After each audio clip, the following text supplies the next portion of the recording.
a TV começou a passar imagens captadas da Sete Rio. A imagem era, tem um ônibus cercado na Jardim Botânico, parece que um rapaz, um assaltante, mantém alguns passageiros como reféns e imediatamente o jornal então mandou, quase toda a equipe foi deslocada para lá, né?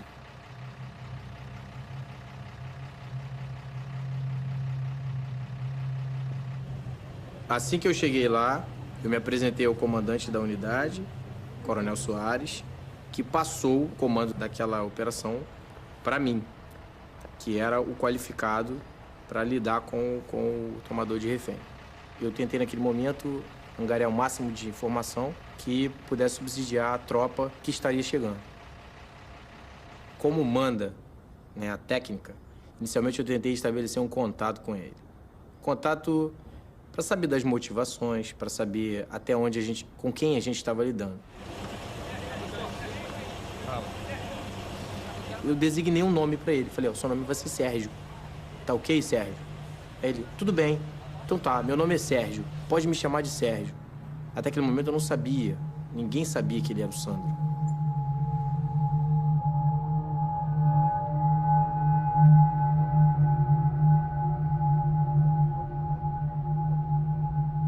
O Sandro, ele tinha 6 anos, a mãe é assassinada, degolada na frente dele, no barraco lá, no Morro do Rato, favela do Rato Molhado. O garoto vê isso. Tinha pai? Não, não tinha pai. Avô, isso não existe, né? Ninguém sabe, avó é avô, quem é, quem não é. Então esse menino ficou sozinho. Não tinha ninguém que tomasse conta dele, não tinha nada. Então ele foi pra rua, foi pro Meia. Aí ficou lá, encontrou os outros garotos de rua no Meia. Aí do Meia, junto o grupinho, aí vamos pra Copacabana. Copacabana tem dinheiro, porque é lá que tem comida. Na Zona Sul, eles passam menos fome que no subúrbio. O subúrbio é mais difícil de dar alguma coisa. Na Sul sempre tem um turista, alguma coisa que dá um trocado, etc. Então, foi assim que ele começou. Ele saiu de um drama familiar e foi para uma gangue de meninos de rua.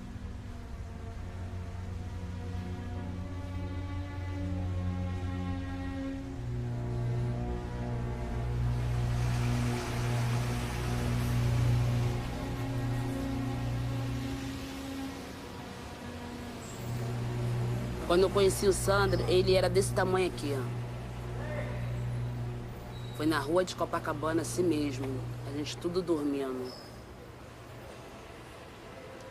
E quando eu vim pra rua de Copacabana, vim desse tamanho. Sandro, você veio da onde? Ah, eu vim de casa. Pô, colega, não tem lugar pra me dormir, tô cheio de frio, tô com fome. Todo mundo que chega na rua chega como inocente. Não sabe roubar. Tem muitos que não fumam maconha, não cheira cola. Aí começa o quê? Vai num restaurante, pede. Pô, meu irmão, ficar só na aba não dá não. Correr atrás, ô. Pô, fazendo a marizinha. E vê você arrumando dinheiro. Vambora sair comigo, pô. Vambora meter uma parada, vambora roubar. E assim vai indo. Vira adulto rápido. É muitos que chegam aqui, é assim. Os comumente chamados meninos de rua são os meninos que cortaram qualquer vínculo familiar com qualquer pessoa que eles conhecessem, de uma família que eles tiveram, de uma casa, de uma comunidade. Eles cortaram, eles esqueceram o passado deles e o passado deles não existe. Então, o presente deles, a vida deles é aquela esquina, aquela rua, aquele grupo de amigos.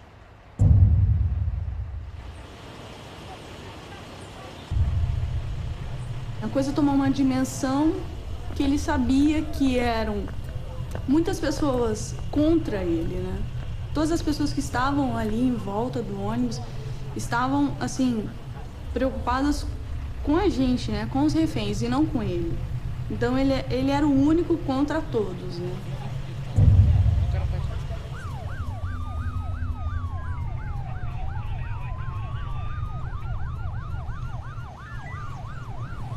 Isso foi bem no começo, quando ele pegou, acho que a primeira ou a segunda refém, que eu ouvi ele falando assim, eu tenho 4 balas. Uma eu dou pra você, outra eu dou pra você, outra eu dou pra você e outra é pra mim.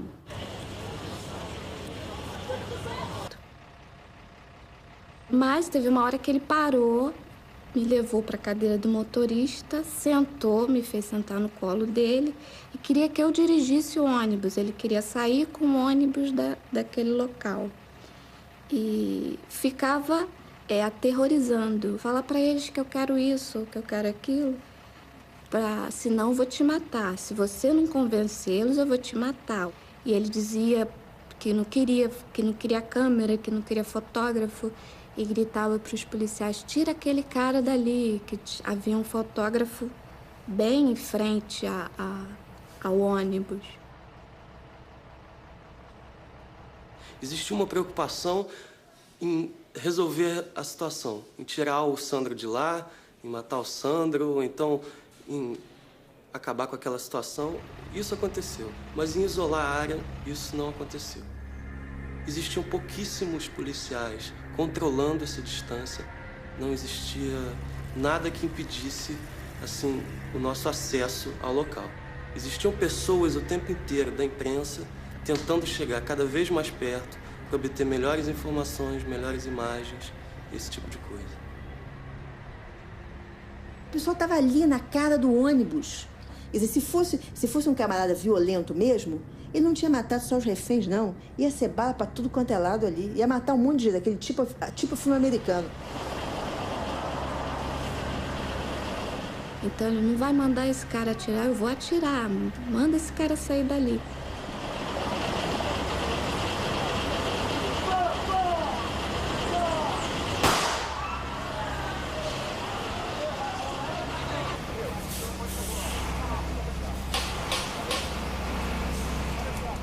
Ele estava assim, descontrolado. E ele falava muito que ia matar todo mundo, contava história que a família tinha morrido, todo mundo tinha morrido, ele não tinha nada a perder. Então essas atitudes me levaram a crer que ele estava muito drogado. Então eu só conseguia sentir muito medo, muito medo.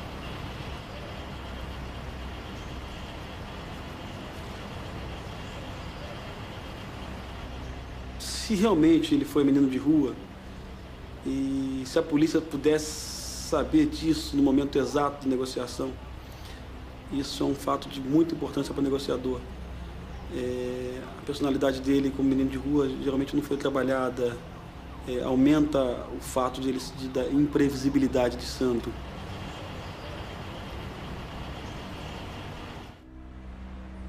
Esse Sandro é um exemplo dos meninos invisíveis que eventualmente emergem e tomam a cena e nos confrontam com a sua violência, que é um grito desesperado, um grito impotente.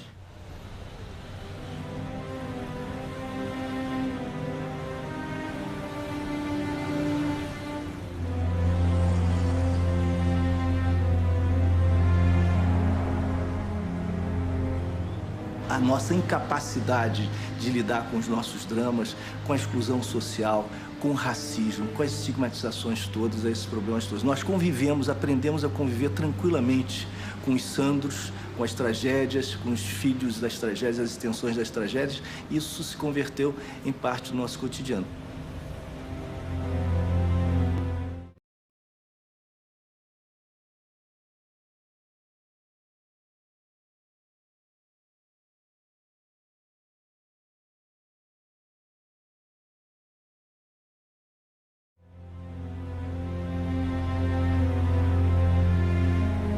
A grande luta desses meninos é contra a invisibilidade.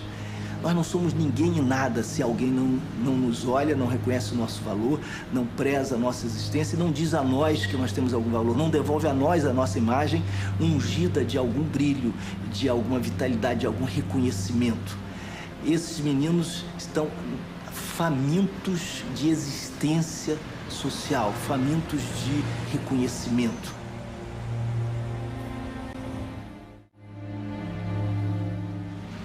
O menino negro pobre, qualquer menino, nas grandes cidades brasileiras, transita pelas ruas invisível. Há duas maneiras de se produzir invisibilidade. Esse menino é invisível porque nós não o vemos, nós negligenciamos a sua presença, nós o desdenhamos, ou porque projetamos sobre ele um estigma, uma caricatura, um preconceito. Nós só vemos o que nós projetamos, a caricatura que nós, com os nossos preconceitos, projetamos. Eles estão vendo a gente como marginal, mas aqui não tem marginal, não. A gente corre atrás do nosso meio de sobrevivência, mano. Ninguém quer esculachar ninguém. A gente não quer ficar roubando aí, amanhã ou depois ganhar tiro, morrer. A gente quer ter nossa sobrevivência. Agora ficar sendo esculachado, que a gente pede a sociedade que enxerga a gente com outro rosto. Porque se eles enxergar a gente com o rosto que eles mesmos botam a imagem na gente, a gente não vai a lugar nenhum. Se eles abrirem a porta um dia para dar uma oportunidade a gente vai ser alguém. Eles pegam a mercadoria que eu vendo bananada, pega a mercadoria, chuta sem a mercadoria. Tu é marginal, tu é marginal.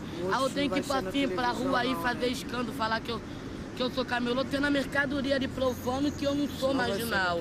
Mostrando que eu sou camelô, mas tô falando que eles fazem comigo mesmo, que é verdade. Ninguém dá oportunidade, todo mundo quer ficar aí, ó, fechando as portas aí pra gente aí. Que vai a tendência, mano. Se ficar nessa com a sociedade aí, a tendência é só piorar, nada de melhorar.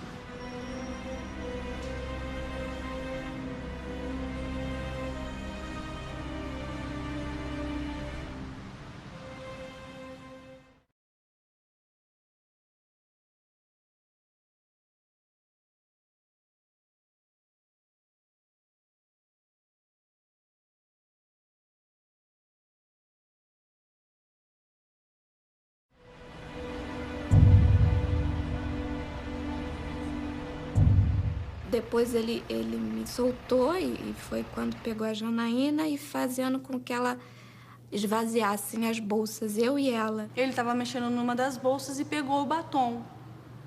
Ele mesmo me deu o batom. E aí ele me chamou, vem cá, mocinha.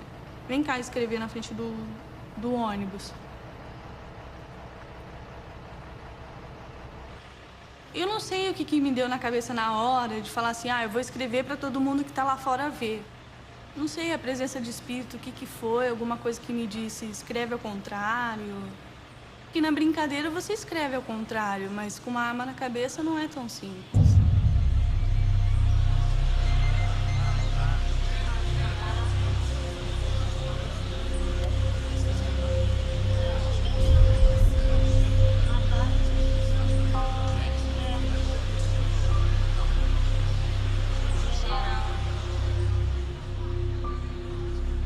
O grau de violência dele está associado diretamente à presença das câmeras.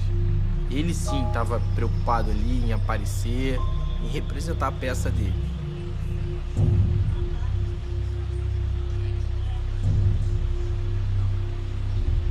Eu tive a sensação de que o mundo estaria vendo aquilo, né? Seria retransmitido. Eu acho que a televisão permitiu que ele se sentisse poderoso, na medida em que ele sabia que estava sendo filmado e queria ser filmado. Ele jogou muito bem jogado. Mas ele sabia o que ia acontecer, né, se ele fosse pego, né? Então é a maneira dele também se proteger. Que a mídia é algo que traz confiança ao sequestrador. Lógico. É a certeza que eu não vou ser executado, morto.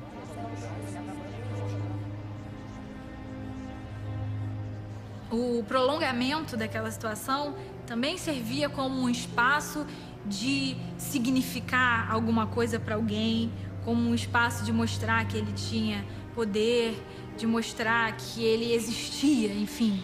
E isso era uma coisa tão fundamental quanto resolver a situação e sair dali vivo. Então, nesse sentido, as câmeras de televisão importavam para ele.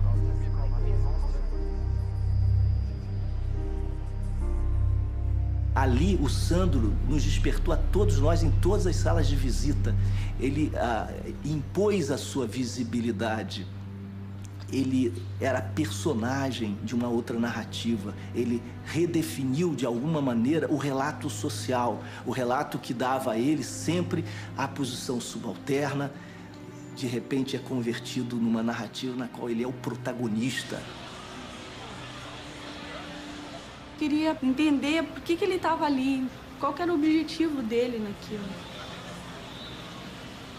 Esse menino com essa arma pode produzir em nós, num outro qualquer, um sentimento, que é o sentimento do medo.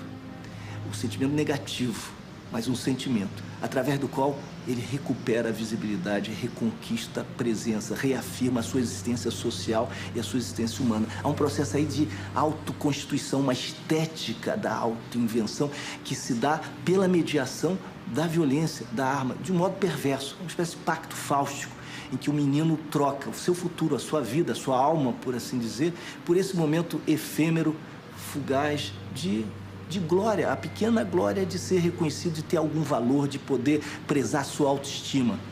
Esse é um momento crucial, é um momento matricial da nossa problemática toda. Se nós não compreendermos a profundidade, a complexidade desse momento, nós não saberemos como agir.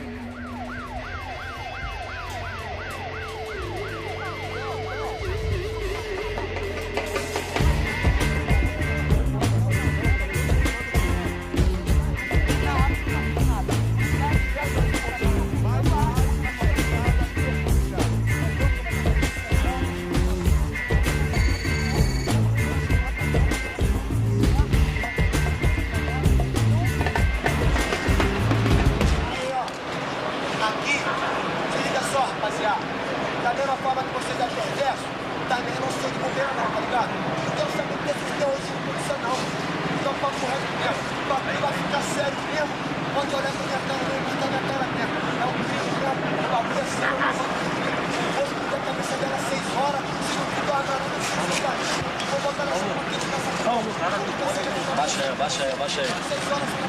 Aqui, mantém as câmeras melhor pra você. As câmeras não confundem, é melhor. Deixa, as câmeras confundem ele.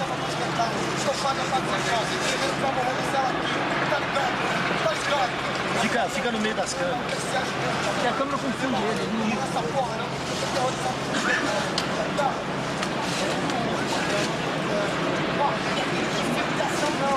Aqui o bagulho é sério, meu irmão. Não tem bagulho de terror, sem fazer, não. Aqui o bagulho é sério. Vocês ficaram aqui mais ligados, né? Botaram essa pra você ficar. Botaram. Um ataque de moto da canelada. Quem tava lá? Quem tava lá não? Todo mesmo.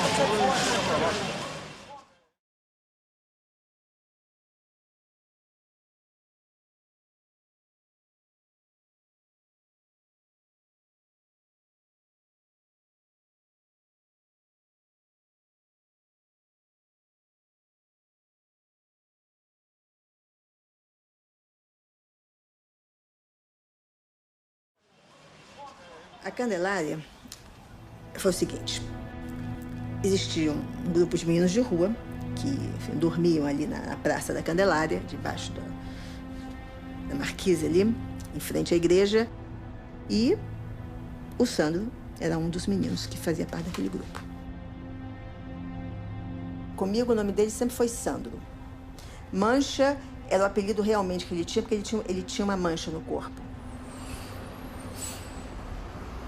Aqui, assim, até ali no final, é onde os moleques tudo armava as camas, os papelão, os cobertor e deixava tudo armado, a cama toda pronta.